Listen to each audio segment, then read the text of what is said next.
Welcome to Brick by Parvis. Today we've got Billy from TCU. Awesome to have Billy here. His project Solar Aviation just went up on the platform recently. It's a fantastic project. I'll let Billy do all the talking on that one. I'm not gonna talk to how great that is. I've done enough of that via email. I'm sure you've all seen that.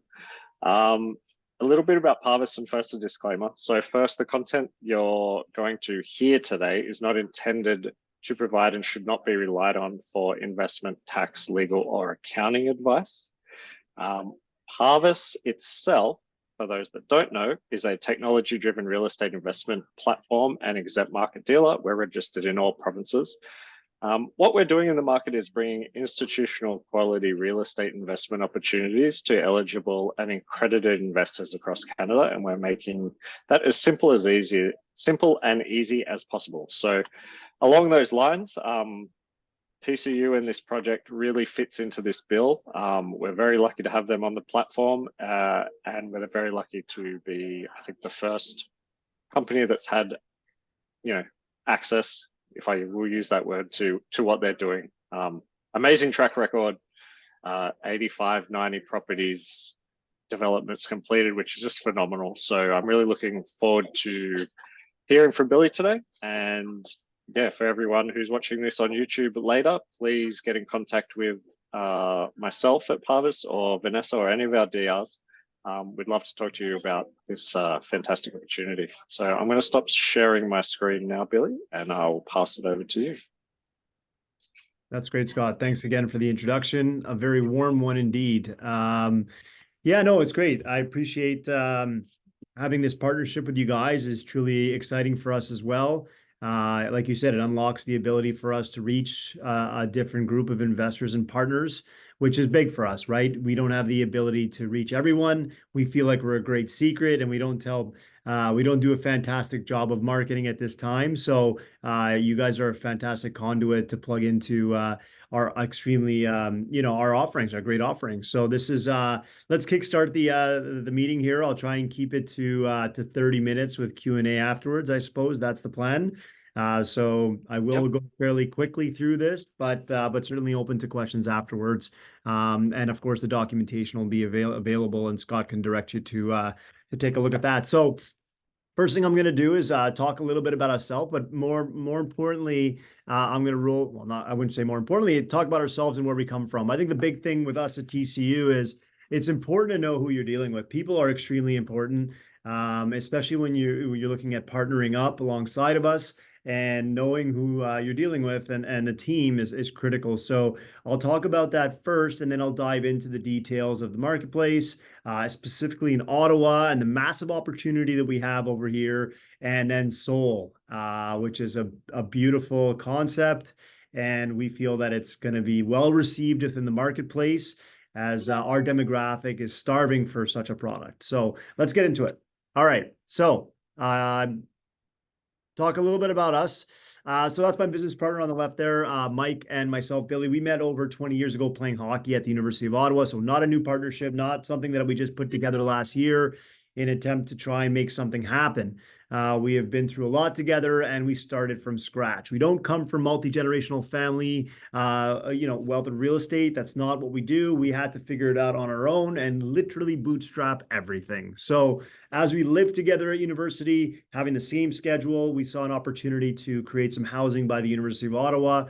And we lived together, and we were able to reconfigure some of the interior space to bring in additional teammates of ours to live with us, and thereby lowering the rent. So boom, off it went, which was a click in our mind as to what's going on and what we wanted to be able to play with the rental space in order to create value. And so we became obsessed with that. And we had to find a way to buy a property, in which we did. We were successful in doing that by seeking out a mentor at the time. And he was working at a national bank. He was able to gear us towards finding a way to buy the first property as he was doing it himself. So it was an awesome experience at the time, and we both were able to take advantage of the programs, and we bought our property, and we did exactly that. We just converted some dining rooms into bedrooms and invited our networks in to live with us, and we managed the whole thing.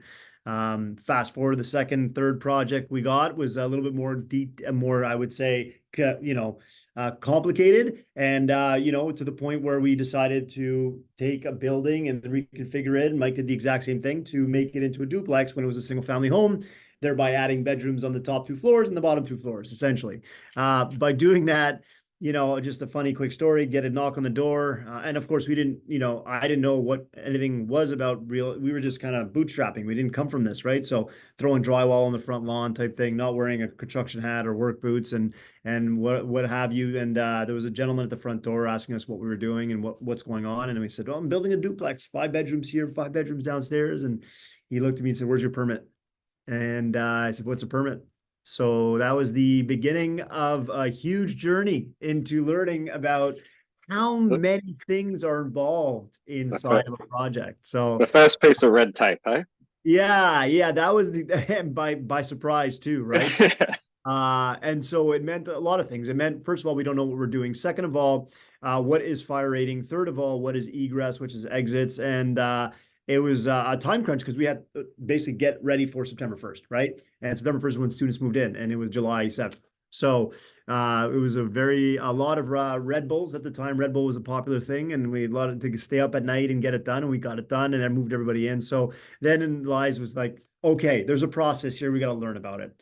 Tried to buy the next place. Bank wouldn't let us, so that kind of made us upset, and so we joined the bank. We joined the bank for 3 years or so in order to learn how the back end worked, to understand how are we able to leverage our properties that we've created value in and try and get more of them, right? That was the main intent, but also at the same time get some money on paper because that was important to be able to buy properties. You need to have money on paper. So that was a great experience. Learned a ton there, did a lot of volume, and Mike and I did another project together in Fifth Avenue in the Glebe, which we're very proud of. Again, very, very risky looking back at it. Wow. But we just basically took our shifts as teammates that we were, hired our first guy, and who's still with us today. And Dylan, he's amazing. He's our VP of operations, and we found a way to get it done. And it was an addition to a building. It was lifting up a building, putting a new foundation, adding an addition, and bringing in 17 new residents. And so success. That was TCU. It became born at that point in time. We said we have something special. We're going to leave the bank and we're going to use our skills to be able to open a one-stop shop for real estate. And then we started. That was our beginning of our, well, I wouldn't say beginning of the journey, but the real journey, right? To date, as Scott mentioned, we have about 93 projects under our belt, 1,600 units. We're considered to be the #1 active mid-rise developer in the city right now for rentals, Class A. So here's some of the projects that we've been working on during unprecedented times to truly understand your team's ability to perform during times in which you have extreme headwinds, interest rates rising through the roof, construction costs up by 66%, insurance went up by 70%. Everything was kind of like hitting us at the same time. And we really had to go back to our roots, which was roll up the sleeves, look at every single line item and find a path forward. And that's exactly what we had to do. And we were excited to do. And it was a true testament to our team's ability to execute under a lot of pressure and unprecedented times. So it gives you a little bit of an idea as to, some of the projects we're working on, to give you some more visual. I just want to stop you there, Billy. I think that's a really Sure. important point that I'm hearing more of from investors is around everything's fine and dandy when the market's great and the macro conditions are great, but it's about putting yourself in a position where during these unprecedented times, the business is still strong. You adapt. And yeah, you still get it done, even though with all these headwinds. Well, I think it's important to understand where we come from, right? We built it from ground up and we started in the duplex, triplex world, the fourplex, fiveplex, and then we slowly started crawling our way towards larger developments and taking advantage of a lot of things, economies of scale, et cetera. But while you were doing that, we needed to figure out, okay, what do you got to do? And really, it's like the toggles in real estate there's so many moving parts, right? There's just a lot of line items. There's 300 plus line items on a development. So you really got to understand if you make a change here, what happens there, right? And that is the true magic. And with the ability to roll up your sleeves and say, okay, let's look and get creative on how we can bring that number down to achieve this same result or better. And that's how we're able to claw away at at some of those headwinds Yeah. and push through. Yeah, I can see having the experience you have. You've maybe not seen this exact scenario, but you've seen a lot before. I would say we were put in a place where we needed to learn about everything over again and 10x that. So yes, it Right. was a high pressure scenario for everybody, right? Everybody was in the same For boat. everyone. For everyone. That's really what it is. But a lot of people had pencils down. They just decided, you know what? I don't like what I'm seeing. I'm stopping. Well, we don't have that luxury of doing that. As I mentioned to you, we had projects on the go. We have to keep going. We have to find a way forward, and we successfully exited with our partners at that time, and still maintained double-digit returns for them. And so everyone was thrilled with that, and our team was just amazing at execution. So and strategizing and design optimization and value engineering, all the things that you need to do, anyways, but just very, very much so evident during COVID. So yeah. Fantastic. I'll let you move on. Right on. So some of the projects you see here are fully funded. These are projects that we have on the go, currently on the go, under construction, or completed. As you can see, it's a similar use. Class A rentals is what we're doing. That is what we go after, and we're really well versed in understanding that marketplace, which we'll talk about in a moment. Our thesis is simple. I mean, I say simple, but it's really not simple. But essentially, it's how do we find properties, okay, that are not already in the absolute best location, AAA, main and main on the corner, paying crazy amounts of money for the land. Things don't check out that way, right? You have to understand we're doing rental products. Rental products are a little bit different than the condo market. It's completely separate and different. There's only a cap to the amount of how much people are willing to spend on rent. And that's important to understand because you work backwards from there in determining what the land value you can spend money on and make things work and check out to still be profitable and provide a nice living place. So we look at the markets that have limited supply. Ottawa is a great example of that. Communities that have like amenities. So where can our residents walk to in 10 minutes? Where can they bike to in 20 minutes? Where can they ride the LRT, the light rail transit in Ottawa, in 10 minutes? These are the things we think about in order to make sure that living experience is kept in mind and at the forefront of what we're trying to achieve here. And then evolving neighborhoods are important. For those of you from Toronto, the Liberty Village is a good example of that. For Montreal, there was nothing, then there was something. In Montreal, the simple example was Griffintown. You go to Griffintown 5 years ago, you look at Griffintown today, it's two separate places. But as someone saw the vision of Griffintown being close by, near the city, and the ability to create much needed housing. So we know that we want emerging neighborhoods. We know we want transit. Transit's very important for our demographic, right? They go to school without by the way, our demographic, if I haven't mentioned, is that 20 to 40-year-old. And when they go to school usually without a vehicle. And so as they're coming out of school, market conditions have changed for them as well, but we don't typically need a vehicle. They can have one, nice to have, but they don't need one, right? So that's important to create a world where the renter, not what we think makes sense, what the renter thinks makes sense, right? A living space that is convenient for them. And of course, we look at lands that have the ability to be very simple to build on because the more complex, the more expensive. That's simple. Ottawa's vacancy rate is 1.6% currently, which is crazy. That is a crazy number to understand that there's only 1.6 units available on the market out of 100 units, which is very, very low and very, very healthy. The year-over-year rent growth in Ottawa is 4.5%, but over a 10-year span. So our growth is 4.5% average over 10 years. Just this year, the numbers just came out, which is not updated and is not part of this number. The purpose-built rental space went up 11% in 1 year, which shows you the Wow. supply is really, really low. And I think that's what my next point is. We need about 150,000 units by 2031. That's the city's goal. The reality is we're producing 8,500 units, which you'll find in the what you need to know section of our data room. So we have a huge gap, and that's the opportunity. The opportunity is to get in now to create the real estate that's much needed to take advantage of finally the upswing, and not the downswing through COVID, but coming back through the upswing. And so combined, this is our thesis altogether. Yeah, I heard at a conference recently they were talking about this target, national target, provincial target on housing, and how it's even worse now because so many places are just not starting construction this year. Yeah, Um, well, that's a sub. I mean, that's a great point, Scott. Think about it this way: most people have pencils down, and the reason why they have pencils down is because they're not thinking about the resident. They're thinking about what they knew 5 years ago and how they've been successful over the next 10, 15 years, right? Technology has changed. Um, Consumer behavior has changed. Everything has changed. And so affordability has changed. So one thing you need to realize is that residents come with lump sum rent, right? So the concept of dollar per square foot is condo space. Okay. Residents, when they come, my budget is $1,900. My budget is $2,200. These are budgets. They're not so concerned about what it is that how many square feet it is. Is it a one bed or is it a two bed? This is what they really care about. So if you get really efficient with the design, you could save 30, 40 square feet per unit, which really helps our bottom line. It makes no difference to the resident because what they care about is community. What they care about is convenience.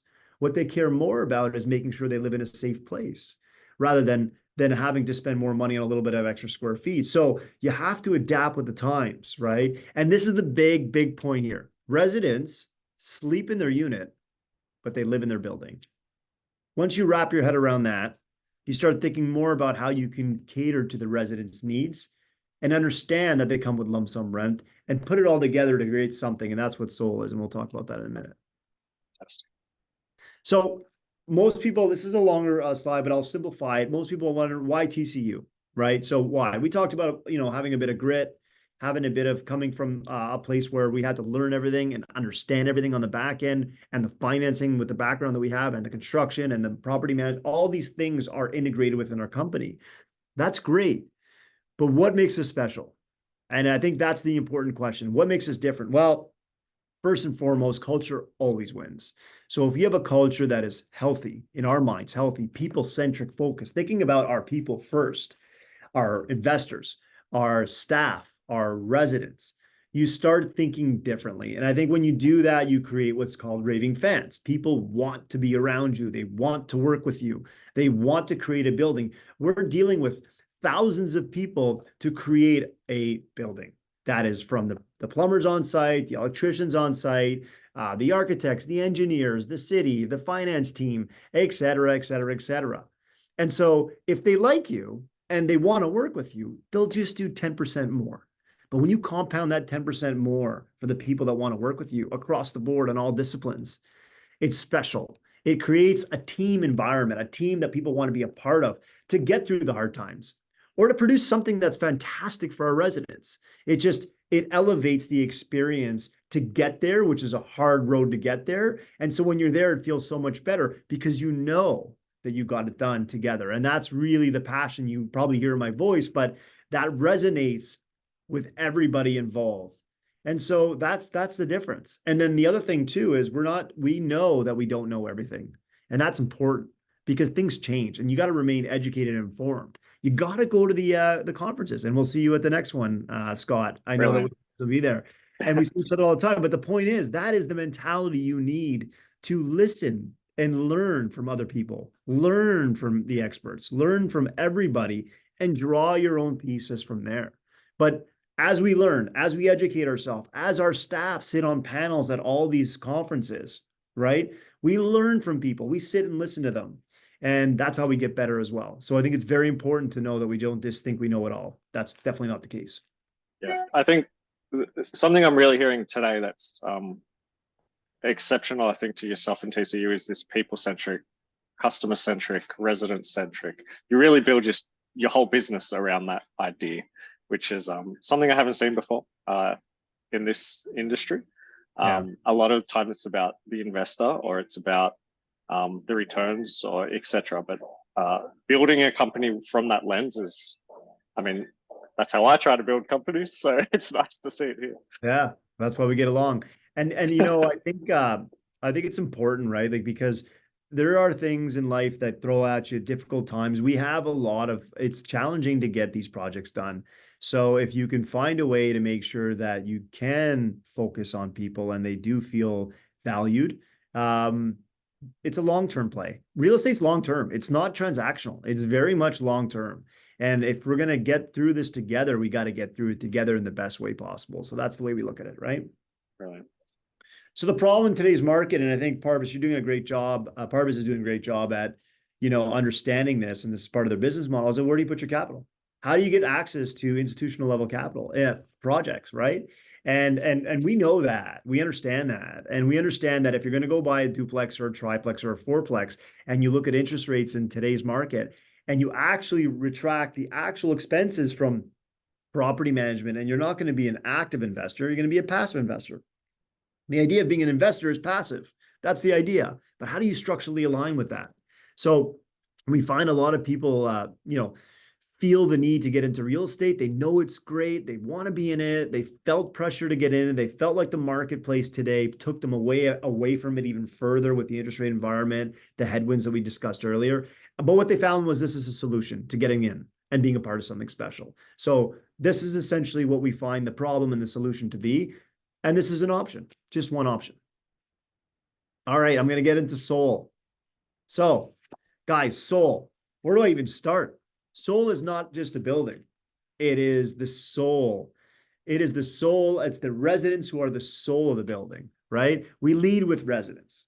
The experience is completely different when you think that way, right? We're not just building a box. We don't want to build a box. Yes, of course, by definition, we're building a box, but not just a box, not just any box, not the box that's going to compete with the neighbor across the street or down the street, or we're trading on commodities. We're not trading your 2-bedroom versus my 2-bedroom. And what's this? How big is it? And what view do you have?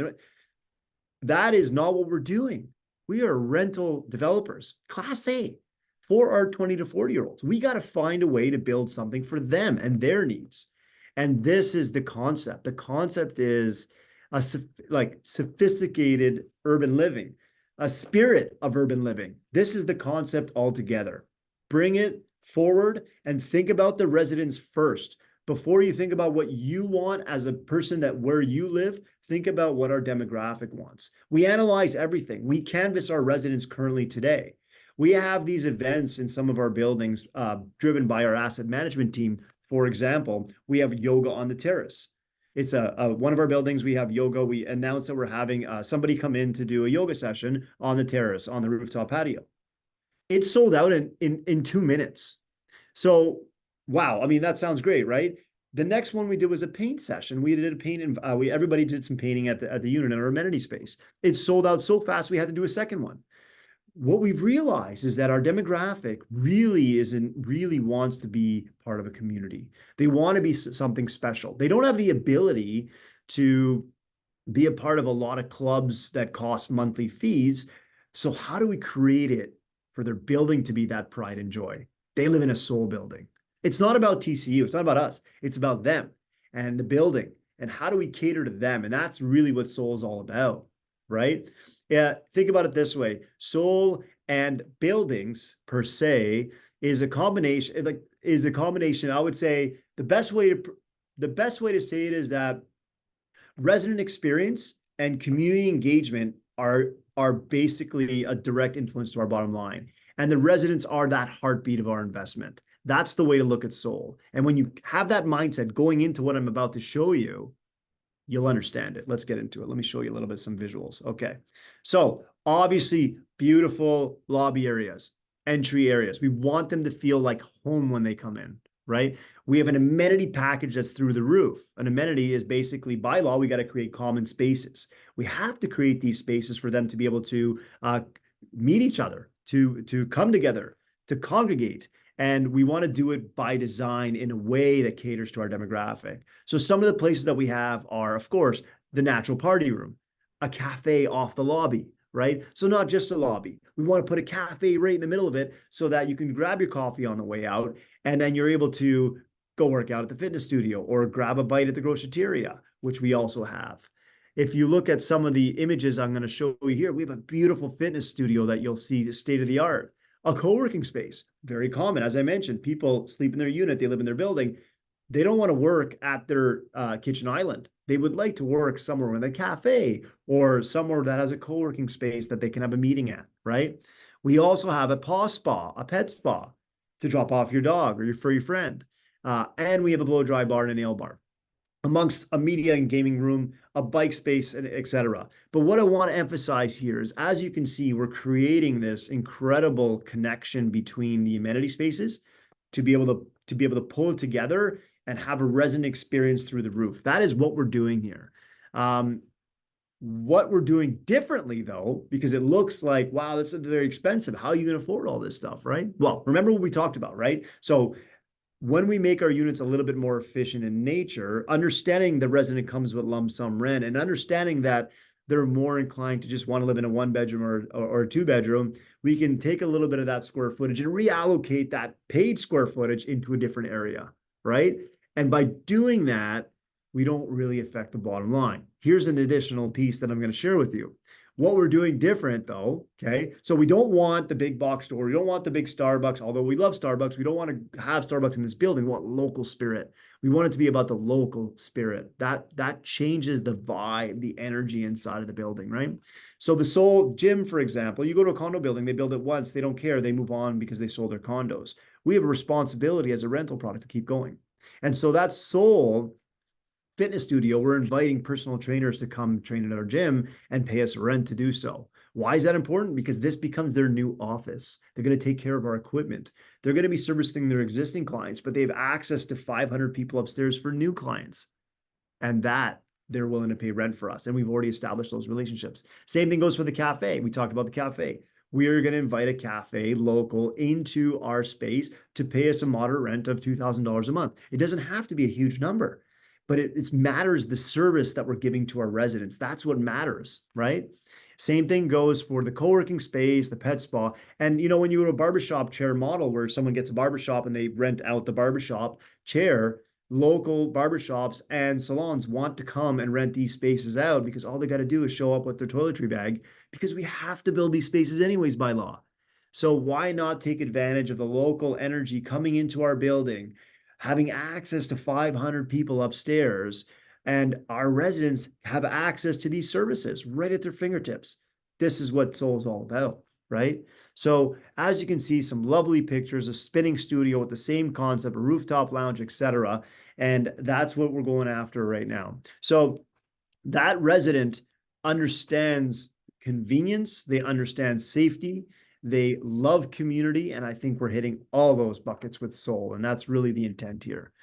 By the way, everything I just told you about the income coming from the amenity spaces is not calculated on our calculations. That's an important consideration, because as we go through this exercise, we don't want you to say or think, oh, well, they're relying on the memberships coming from the personal trainers or the local cafe. No, we're not. It's going to perform on its own, right? That is the idea. That's just gravy on top to contribute towards people experience, okay? Not calculated into it. Very, very important point. Okay, so what are we doing here? We'll run through basically the investment itself.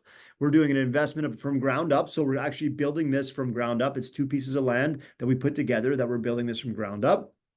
Class A, multi-res, attainable rents. We're not in the luxury space. We don't want to be in the luxury space. We want to be in the attainable space, meaning what are we currently getting in rents today? That's what we want.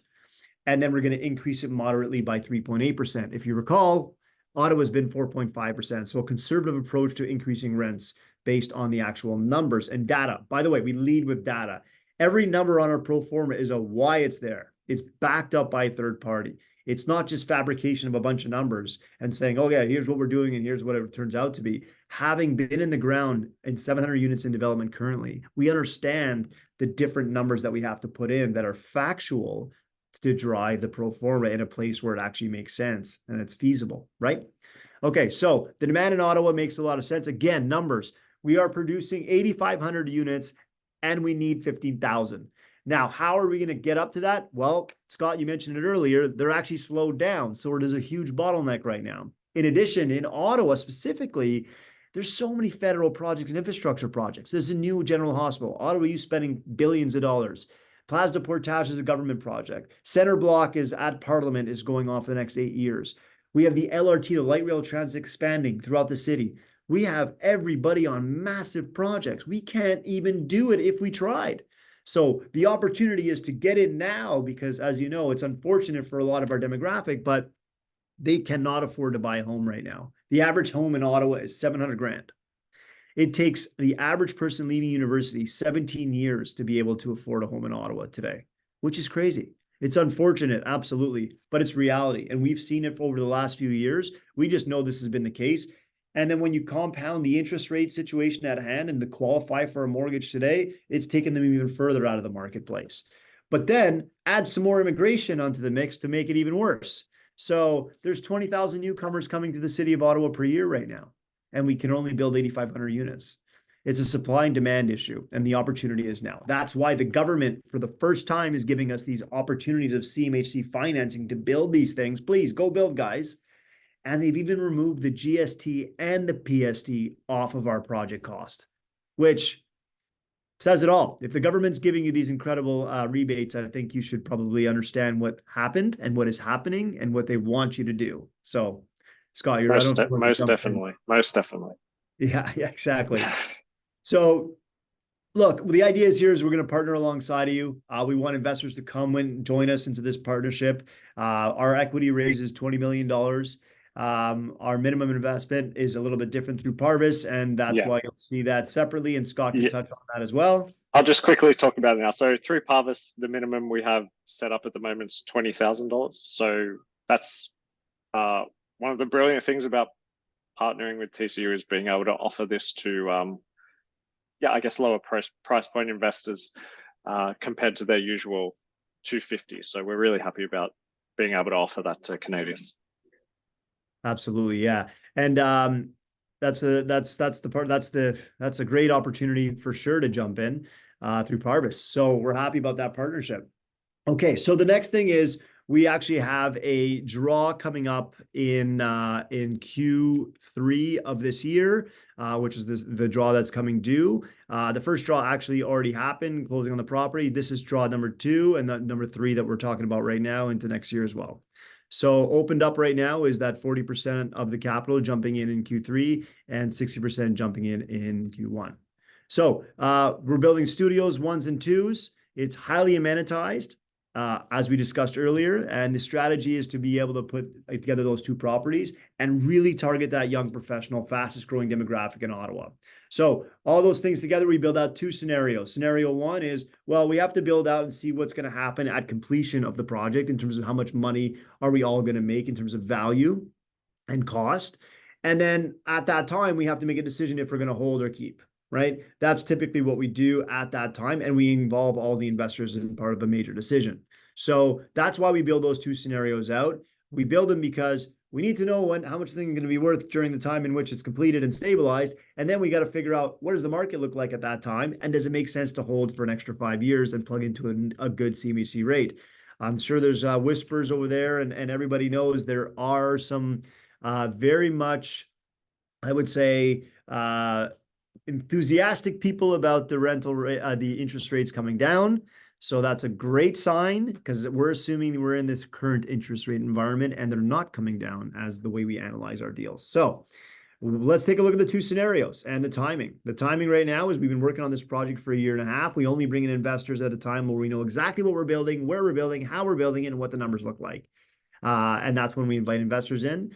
And the numbers are actually looking great. Our IRR, meaning the average return year over year, is targeted at 22.77%, which is a return on investment of 100%, over 103%. And then if we plug into another 5 years, the combined blended average is about 16% per year, or an ROI of 222%. So obviously very attractive numbers. And here's a visual as to what that timing looks like. Construction is going to start probably in Q2 of next year. And then leasing begins in Q1 of 2027. And then we complete the project, because it always starts before, leasing starts before, and then we're fully stabilized in 2028. That's where those numbers come from. That's where that timing comes from. I'll give you a quick visual on the building itself. The green areas are the interactive amenity spaces we discussed, and the rest are all the studios, 1s and 2 bedroom suites. 311 units, and location. We talked about units that are gentrifying, units that are up and coming. We want to be, remember what we talked about. We want to have a walk within 10 minutes. We want to be able to ride in 10 minutes. We want to be able to bike in 20 minutes. So we are nestled right next to NCC land, National Capital Commission land, which is wonderful for people to take walks, jump on their bikes. But we have a lot of amenities just 5-minute walk away. And we're also right by the highway that runs downtown through Ottawa. And if you know that, we're just one exit away from downtown. So a 6-minute Uber ride right to the downtown. So very, very close. We're also 800 meters away from the train. There's one train at Surville, and there's one train at Saint Laurent right over here, which is a huge Saint Laurent mall. But if you look, this is the money shot here. So 10-minute walk, you get the Starbucks, McDonald's, LCBO, Tim Hortons, Food Basics, get all your stuff and necessities that you need. And in 10 minutes, you get to Ottawa U. So we will have some students living in our building. It'll be student friendly, the Costco's of the world, the Walmarts, the Farm Boys, etc. And then in 20 minutes, you could bike downtown. There's a path to get downtown. So obviously, those are the 3 things we look for our demographic. All right, what do the numbers look like? Well, at completion of the project, our rental income is going to be about $10 million, $10.3 million. We deduct vacancy and bad debt at 2%, giving us $10.1 million. Once we deduct all of our expenses, our net operating income is about $7.4 million. And when you evaluate the value of a net operating income of 7.4 at a 4.25% capitalization rate, which is how we've evaluated and how the evaluators evaluated, we drive a value of $174 million. It's only going to cost us it's going to cost us $37 million, giving us profit of about $37 million. Okay. So that's the way the numbers kick out. And if you guys want to understand how we calculate the cap rate, purpose-built rentals, Class A, in the last 24 months, the average sale has been around 4 cap. So we're being conservative in nature. There's not a lot of supply. It's very different from a lot of cities. Ottawa is dire for supply. So this is a great indication of being conservative as well. Okay. Brilliant. 5-year hold. We talked about that 5-year hold. How do we structure that? Every year we increase rent by about 3.8%, not 4.5. That's been the average, but we're going to average 3.8%. But we also increase our expenses. We typically don't think they go down as much as we'd like them to. We know that hydro doesn't choose to go down, or neither is gas. So we keep that in consideration to hold it. Then we have all of our other operating expenses, minus our mortgages, etc. And we have about cash flow to distribute about $1 million in year 1, $1.3 million in year 2, et cetera, all the way to year 5. And that capital is going to be redistributed based on your proportionate share, right? And we'll talk about that in a minute as to what it's considered. That's essentially return of capital. So what does that look like? Well, if we increase the value by 3.8% per year, pretty much it's worth $210 million. The senior loan balance, because we paid out our loan at CMHC, will be $116 million, giving us gross profit of about $94.5 million. So the equity we're putting in is 20 million, right? The cash we're putting in is 20 million. The rest is bank finance with that CMHC program that we're getting approvals for across the board. It's called MLI Select. And then the profits coming from that after holding is for investors is 44 million is their portion. Okay. Which backs out to, if you look over the 9 years, so the 4-year to completion plus the 5-year. And I'm not saying we're going to keep it for 5 years. I'm telling you right now, we built this model out to show you. We're very opportunistic in nature. But I want you to understand that if we kept for 5 years, what does it look like? And that is a 16% return year over year. Okay. Which is huge. Fantastic. Yeah, for sure. Let's get into the structure of the partnership. So in this type of partnership, there's 2 different parties. There's a general partner and there's a limited partner. The general partner is essentially the active partner, the person basically executing on the asset together. So we own this together, and there's got to be a party that's active and a party that's passive. We are the party that's active. We execute on the asset. We sign the personal guarantees of the bank. We get the loans. We take on the liability if anything happens. We have oversight on the asset from inception to completion and beyond. Essentially, we are your partner who's operating, right? It's our job to report to you as partners quarterly. So you get an idea as to what happens on the quarter, what happened in the last 3 months, what's going on the next 3 months. That's typically how we report. That's our roles and responsibilities are governed by what's called a limited partnership agreement. And everyone has their roles and responsibilities. The limited partners are the passive partners. They invest the capital and they do it passively in nature. And that allows them to be called limited in nature. So their liability is also limited. They don't need to sign the bank loans. They don't need to do any of that. Okay. So that relationship, we own the entity together that owns the asset. Okay. Important slide. One of the most important ones. Okay. So when there's cash available, what happens, right? Like what happens if we have a refinance? What happens if we have a sale? Like what's the first dollar? Where does it go? Right? The first dollar is return of capital 100% to investors, right? that is where the first set, it's called a waterfall. So waterfall essentially is if you have a big bucket of cash and you're pouring it down a waterfall, who gets paid first, second, and third? That's the ideal priority positions. First priority is 100% of the money that was invested by investors go back to investors. Okay. After which case, what if I told you we provide you an 8% priority return in advance before we make anything? The idea there is, how do we structurally align ourselves together when you guys are at sleep knowing that we want to perform, right? So if we told you while your money was invested up until completion of the project, if we told you we'll compound an interest 8% of your investment. So if you invest $1 million, easy numbers over a video call, you will create $80,000 in year one. Okay, that's the interest on the $1 million while the money's invested into the 4 years of the first phase of the project, right? Then we would say it's compounded. So the next year, as we get through construction, you would have made another 86,000 because you had the 1,080,000, right? And then it keeps compounding and it stops when the asset's complete because the risk is gone, right? So the idea is there would be a little kitty of cash there for you to be paid out in priority. So the idea here is we would like you to make the first 8% compounded yearly of whatever distributable funds are available after paying back your money. And then after that, we'll split 50-50. So we're highly motivated to perform. The idea there is, okay, guys, we're going to make sure you get your money back and you make the first 8% out of the gates while your money was invested until completion. And after that, we'll split 50-50 on the dollars after that. What does that do? That remains highly motivated for us to be able to perform. And it gives peace of mind to people knowing that their money is getting paid back in full first, and they're going to make the first 8% until completion. Scott, I think you had a question. Really interesting structure.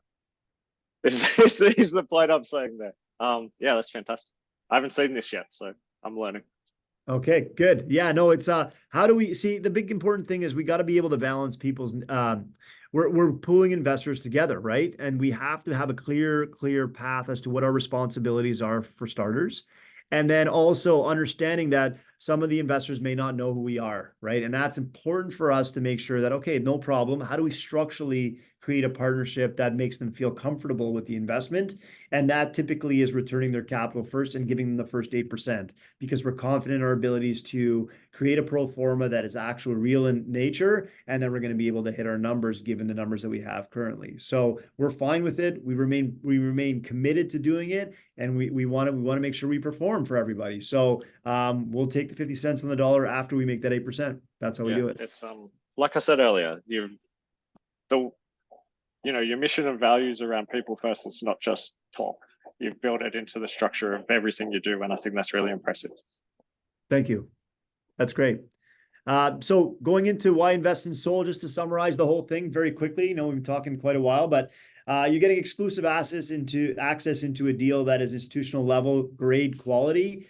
You're hands off in nature, right? So, and you have limited liability, which is important to not have to sign on the personal guarantees as well. It doesn't go on your credit bureau. We take advantage of the economies of scale together. So we're not just building one kitchen, we're building 300 plus kitchens. So the idea is that we're going to get a better deal on the kitchens. You get preferred returns. That's that 8% we talked about, right? And there's tax benefits to owning real estate because we compound our growth together and we don't have to pay taxes until we either exit on it, which is capital gains, or we return capital, et cetera, after we return capital. So all that cash flow we talked about, we're just returning capital. It's not profit. So we don't get to get taxed and we can compound our growth together, which is huge. We want to be able to do that, right? We want to be able to compound our growth together. So yeah, that's essentially how we wrap it all up together. It's a lot of information, but certainly there's a lot of backup in the data rooms to be able to understand where and why these conversations happen and these numbers come from. So I encourage you to ask any questions that you may have. Brilliant. This has been fantastic, Billy. I've been across this project for a couple of months and I'm learning something new every time I talk to you. So it's really great. I think there's a ton here for everyone that is viewing this. Again, please reach out to us at Parvis to talk about how you can invest in this project for it's a really fantastic project. I think you've done a great job in building this company as well. So really looking forward to sharing this and working with you continually. That's great, man. Well, thanks, Scott, for your time. And if there's any questions, let me know. Of course. Thanks, Billy. Goodbye, everybody. Until next time. Bye, everybody.